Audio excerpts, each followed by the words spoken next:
الحمد لله وكفى وسلام على عباده الذين اصطفى أما بعد أعوذ بالله من الشيطان الرجيم بسم الله الرحمن الرحيم اليوم أكملت لكم دينكم وأتممت عليكم نعمتي ورضيت لكم الإسلام دينا. قال النبي صلى الله عليه وسلم إنه سيكون في أمتي كذابون ثلاثون كلهم يزعم أنه نبي وأنا خاتم النبيين لا نبي بعدي أو كما قال عليه الصلاة والسلام.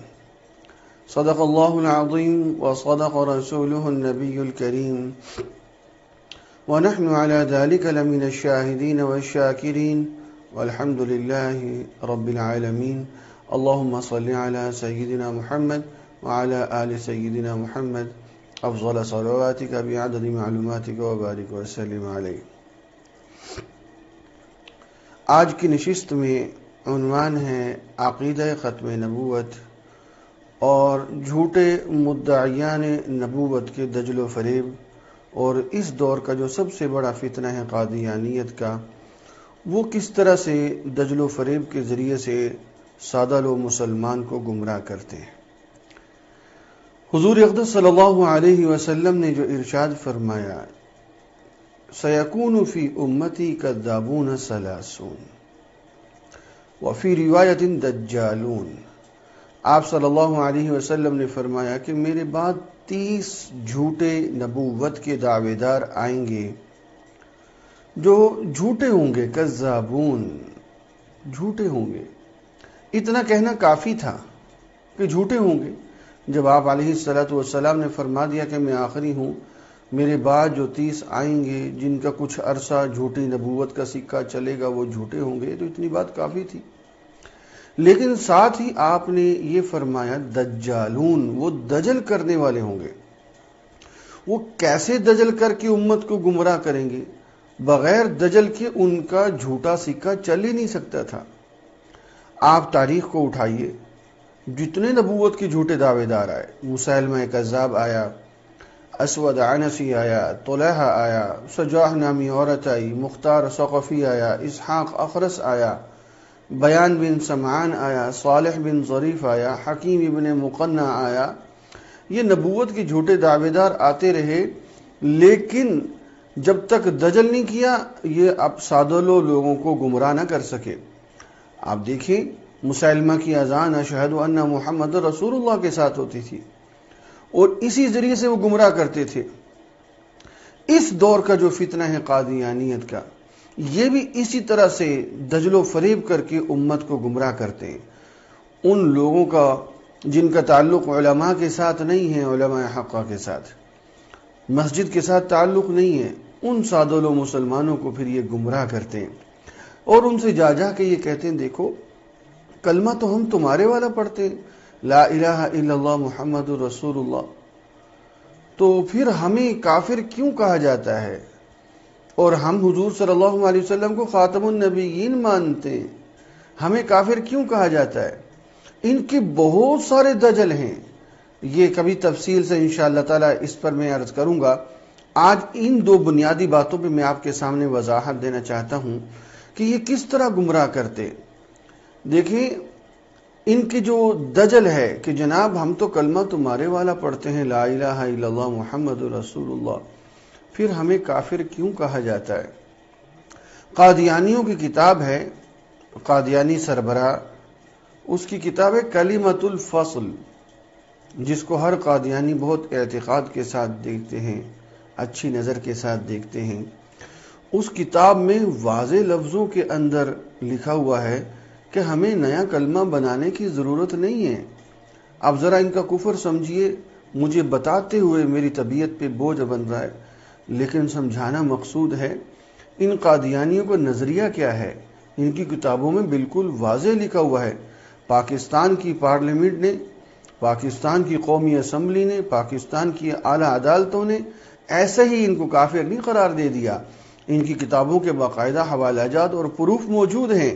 اور صرف پاکستان نہیں، OIC ورلڈ اسلامک فورم، 59 کے قریب جو اسلامی ممالک کا سربراہی نمائندہ جماعت ہے، تنظیم ہے، انہوں نے متفقہ طور پر اعلان کیا کہ قادیانیوں کا اسلام کے ساتھ کوئی تعلق نہیں۔ آخر کوئی وجہ تو ہے۔ آئیے ان کی دجل کو سمجھیے۔ ان کی کتابوں میں یہ واضح لکھا ہوا ہے کہ نعوذ باللہ، اللہ معاف فرمائے، کتنا بڑا کفر ہے۔ ان کی کتابوں میں لکھا ہے کہ محمد دنیا میں 2 دفعہ آنے تھے۔ ایک دفعہ مکہ مدینہ میں آئے اور دوسری دفعہ مرزا غلام احمد قادیانی کی شکل میں قادیان میں آئے۔ آپ نے محسوس کیا، آپ نے سمجھا کہ یہ کتنا بڑا کفر ہے؟ اس سے بڑا کیا کفر ہوگا؟ میں آپ سے ایک سوال کرنا چاہتا ہوں۔ آپ اپنے والد کو ملنے آپ اپنے گھر جا رہے ہیں، رستے میں کوئی بھنگی آ جائے اور وہ بھنگی آپ سے یہ پوچھ لے کدھر جا رہے ہیں، آپ یہ کہیں کہ میں اپنے والد کو ملنے جا رہا ہوں، وہ بھنگی کہیں تمہارا والد تو میں ہوں۔ اگر جملے میں کوئی سختی محسوس ہو تو معاف رکھیے گا، دل پہ ہاتھ رکھ کے بتائیں، آپ اس کو برداشت کریں گے؟ ہم اپنے باپ کی جگہ، والد کی جگہ کسی بھنگی کو برداشت نہیں کر سکتے، تو بحیثیت مسلمان جن کے لیے ساری کائنات سجائی گئی، امام الانبیاء حضرت محمد مصطفیٰ صلی اللہ علیہ وسلم، ان کی جگہ کسی اور شخص کو برداشت کر لیں؟ اور مرزا قادیانی کہے میں دوبارہ محمد الرسول اللہ بن کے آیا ہوں، اور ان کی کتابوں میں کلمۃ الفصل میں واضح لکھا ہوا ہے کہ ہمیں نیا کلمہ بنانے کی ضرورت نہیں ہے، کیونکہ مرزا غلام احمد قادیانی دوبارہ محمد الرسول اللہ کے روپ میں آئے ہیں۔ ہم جب محمد الرسول اللہ پڑھتے ہیں تو اس سے مراد مرزا غلام احمد قادیانی کو لیتے ہیں، اور یہ وہ حوالہ ہے جس کو الحمدللہ میں نے کئی جگہ قادیانی جماعت کے افراد کو دکھایا، الحمدللہ مسلمان ہوئے، اور بہت سارے جو ان سے متاثر تھے، جن کو یہ کلمہ سنا کے دھوکہ دیتے تھے کہ جناب دیکھو ہم بھی تمہارے والا کلمہ پڑھتے ہیں، تو اس صرف ایک حوالے کو سمجھ کے بہت سارے سادہ لوگ مسلمان الحمدللہ ان کا ایمان محفوظ ہوا۔ یہ ہوگی ایک بات۔ دیکھیں کلمہ پڑھیں گے آپ کے سامنے لا الہ الا اللہ محمد رسول اللہ، اب آپ پریشان ہو جائیں گے علماء ان کو کافر کیوں کہتے ہیں جب یہ کلمہ پڑھ رہے ہیں؟ تو بھائی آج آپ کے سامنے وضاحت ہو گئی، یہ کلمے میں محمد الرسول اللہ سے مراد گنبد خضرا والوں کو نہیں لیتے، یہ مرزا غلام احمد قادیانی کو لیتے۔ اور اگر میری بات غلط ہے یہ عدالت میں چیلنج کریں۔ دوسری جگہ اب دیکھیں ان کے دجل میں آپ کو سمجھانا چاہ رہا ہوں، یہ آپ کے سامنے کہیں گے دو جی ہم بھی حضرت محمد مصطفیٰ صلی اللہ علیہ وسلم کو خاتم النبیین مانتے ہیں۔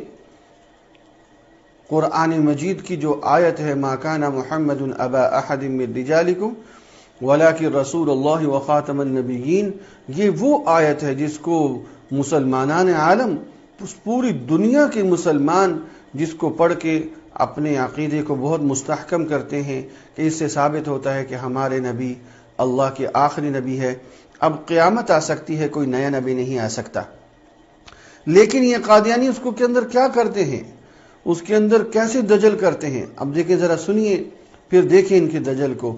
یہ کہتے ہیں خاتم بمعنی انگوٹھی ہے، نبیین نبی کی جمع ہے، پہلے نبی اللہ بناتے تھے، اب حضور خاتم النبیین ہے، نبیوں کی مہر ہے، اب حضور کی مہر سے نبی بنیں گے، جو اتباع کرتا جائے گا وہ نبی بنتا جائے گا۔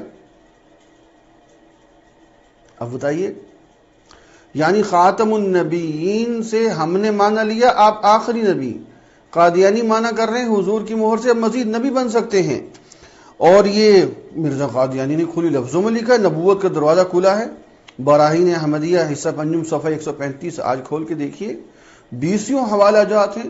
مرزا غلام احمد قادیانی نے کہا ہے میرے اوپر بارش کی طرح وحی برستی ہے، میرے پاس جبرائیل آتے ہیں۔ یہ کن کے پاس آتے ہیں؟ جو سادہ لوگ قادیانی میری گفتگو کو سن رہے ہیں، میں ان سے بھی مؤدبانہ التماس کر رہا ہوں، اللہ کے لیے اپنی آخرت کو بچائیں، اس دھوکے سے نکلیں۔ 20 قادیانی مربیوں سے میری گفتگو ہوئی، میں نے ان سے کہا کہ خاتم النبیین کا جو معنی آپ کرتے ہیں یہ 1300 سال میں کسی نے یہ ترجمہ کیا؟ 1300 سال میں پوری دنیا کے کسی جگہ پہ کسی عالم کی، کسی مفسر کی، کسی محدث کی تفسیر اور تشریح میں آپ دکھا سکتے ہیں کہ خاتم النبیین کا معنی حضور کی مہر سے نبی بنتے ہیں؟ 1300 سال سے امت اس پہ متفق نہیں ہے۔ کہ اس کا معنی، اور آج بھی امت اسی بھی متفق ہے کہ اس کا معنی حضور آخری نبی ہیں، اور انہوں نے معنی بدل دیا، حضور کی مہر سے نبی بنتے ہیں اور نبی بھی آ سکتے ہیں، نبوت کا دروازہ کھلا ہے۔ یاد رکھیے، اس کا صحیح مفہوم سمجھ لیجیے۔ آج آسان لفظوں میں عرض کرتا ہوں، ختمہ، خاتم، ختمہ، یہ مادہ جب استعمال ہوتا ہے آسان لفظوں میں، کیونکہ عام طبقہ میری گفتگو کو سن رہا ہے، تو جب یہ لفظ استعمال ہوتا ہے تو اس وقت معنی یہ بنتا ہے کہ کسی چیز کو ایسے طریقے سے بند کر دینا، سیل کر دینا کہ باہر سے کوئی چیز اس کے اندر جا نہ سکے، اندر سے چیز باہر آ نہ سکے۔ جس طرح قرآن مجید میں ختم اللہ علی قلوبہم، اللہ تعالیٰ نے کافروں کے دلوں پر مہر لگا دی، سیل لگا دی، بند کر دیا۔ اللہ تعالیٰ کیا سمجھا رہے ہیں؟ اب تم جتنا مرضی ان کو واضح نصیحت کر لو، باہر سے ایمان ان کے دلوں کے اندر جا نہیں سکتا، اندر سے کفر باہر آ نہیں سکتا۔ یہ ہے ختمہ کا صحیح استعمال، کہ کسی چیز کو بند کر دینا، سیل کر دینا۔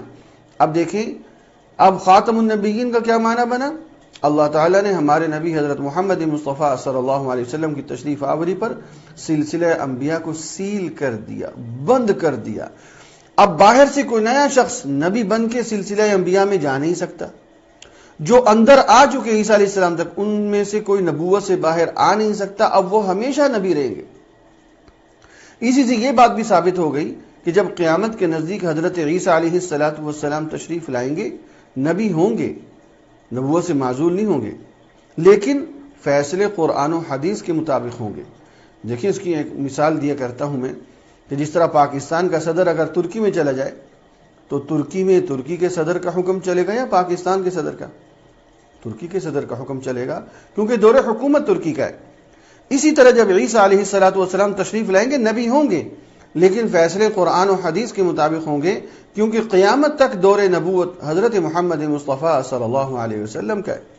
اب یہاں قادیانی پھر ایک اور دجل بھی دیتے، جناب ادھر سے کہتے ہو کہ حضور آخری نبی ہے، ادھر سے کہتے ہو عیسیٰ علیہ السلام نے آنا ہے۔ ختم نبوت کا معنی یہ ہے کہ ہمارے نبی کے بعد اللہ تعالیٰ کسی نئے نبی کو پیدا نہیں فرمائیں گے۔ عیسیٰ علیہ السلام تو سابقہ نبوت کے ساتھ دوبارہ تشریف لائیں گے۔ اب قیامت آ سکتی ہے، ہمارے نبی کے بعد کوئی نیا نبی پیدا نہیں ہو سکتا۔ یہ ہے عقیدہ ختم نبوت۔ اب دیکھیں، میں نے ختمہ کی وضاحت خاتم النبیین کا صحیح معنی رکھا، جو 1400 سال سے امت جس کو مانتی ہے۔ خاتم النبیین کا کیا معنی ہے؟ کہ اب قیامت آ سکتی ہے، کوئی نیا نبی نہیں آ سکتا۔ قادیانیوں نے کیا دجل کر دیا؟ خاتم النبیین کو ہم مانتے ہیں، حضور علیہ السلام کو خاتم النبیین ہے، اور کیا مانا کہ حضور کی مہر سے نبی بنتے ہیں، لہذا مرزا قادیانی بھی نبی بن گیا اتباع کر کے۔ اب دیکھیں، میں اپنی گفتگو کو سمیٹ رہا ہوں۔ ایک قادیانی ہے، وہ آپ کے سامنے آتا ہے اور کہتا ہے، جناب دیکھو میں کلمہ پڑھتا ہوں، لا الہ الا اللہ محمد رسول اللہ۔ آپ مزید تسلی چاہتے ہیں، آپ اس سے پوچھتے ہیں، اچھا تو پھر تم حضور کو خاتم النبیین کیوں نہیں مانتے ہو؟ وہ آگے سے کہتا ہے، میں خاتم النبیین بھی مانتا ہوں۔ اب کلمے میں محمد رسول اللہ سے مراد مرزا غلام احمد قادیانی کو لے رہے ہیں، خاتم النبیین سے معنی لے رہے ہیں حضور کی مہر سے نبی بنتے ہیں، مرزا قادیانی بھی نبی ہے۔ اب وہ ہمارے سامنے خاتم النبیین کا اقرار بھی کر رہے ہیں اور ہمیں دھوکہ بھی دے رہے ہیں۔ یہ ہے دجل۔ دیکھو اللہ کی شان اور میرے نبی اللہ تعالیٰ، دیکھیں حضور اقدس صلی اللہ علیہ وسلم نے جو 1400 سال پہلے رخ دیا تھا کہ یہ نبوت کے جھوٹے دعوے دار جو ہیں گے دجالون، یہ دجل کے ساتھ لوگوں کو دھوکہ دیں گے۔ دیکھیں کس طرح یہ دھوکہ دیتے ہیں۔ بڑے بڑے دارالافتاء، ان کے ہاں جب قادیانیوں کا مسئلہ جاتا ہے تو وہ ختم نبوت دفتر عالمی مجلس تحفظ ختم نبوت کے حوالے کرتے ہیں، بھئی ہم نہیں اس کو سمجھ سکتے، یہ ادھر جاؤ۔ ان کا دجل و فریب عجیب ہے۔ ایک مفتی کے پاس ایک قادیانی آتا ہے کہ مجھے مسلمان کرو، اور وہ آ کے کہتے ہیں جب کلمہ پڑھایا جاتا ہے وہ کلمہ بھی پڑھتا ہے اور دل میں مراد محمد رسول اللہ سے مرزا قادیانی کو لے رہا ہے۔ مفتی صاحب کہتے ہیں، اچھا آپ کہو حضور خاتم النبیین ہیں۔ وہ کہتے ہیں حضور خاتم النبیین، اور معنی لے رہا ہے کہ حضور کی مہر سے نبی بنتے ہیں۔ اب مفتی صاحب بھی مطمئن، قادیانی بھی اپنی جگہ مطمئن۔ یہ یوں دجل دے کے اپنی گاڑی کو چلاتے ہیں اور سادہ لوگ مسلمانوں کو گمراہ کرتے ہیں۔ یہ میں نے آپ کے سامنے وضاحت دی ہے، اور میرا مقصود صرف اور صرف سادہ لوگ مسلمانوں کو گمراہی سے بچانا ہے، اور جو مرزا غلام احمد قادیانی کی اتباع میں جا چکے ہیں ان کو دعوت اسلام دینا مقصود تھا۔ ہمارے اور قادیانیوں کے درمیان اصولی اختلاف ہے، فروعی اختلاف نہیں ہے۔ یہ ایک تفصیلی گفتگو آئندہ نشست میں اللہ تعالی ہم سب کا مل بیٹھنا قبول فرمائے۔ وآخر دعوانا ان الحمدللہ رب العالمین۔